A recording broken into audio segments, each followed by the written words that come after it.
আলাস্কায় শেষ হলো মার্কিন প্রেসিডেন্ট ডোনাল্ড ট্রাম্প ও রুশ প্রেসিডেন্ট ভ্লাদিমির পুতিনের মধ্যকার বহুল আলোচিত শীর্ষ বৈঠক। ইউক্রেনের জন্য রাতটি আরও খারাপ হতে পারত। অন্তত তাদের এড়িয়ে দুই শীর্ষ নেতা কোনো চুক্তি পাকাপোক্ত করেননি। তবে এই বৈঠক থেকে পুতিনের প্রাপ্তি বেশি।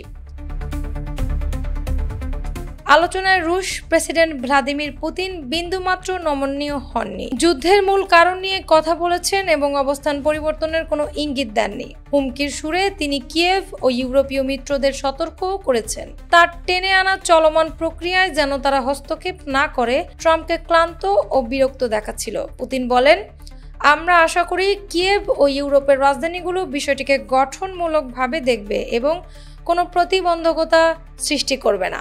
উদীয়মান অগ্রগতিতে প্রচারণা বা গোপন ষড়যন্ত্রের মাধ্যমে নস্যাৎ করার চেষ্টা করবেন না।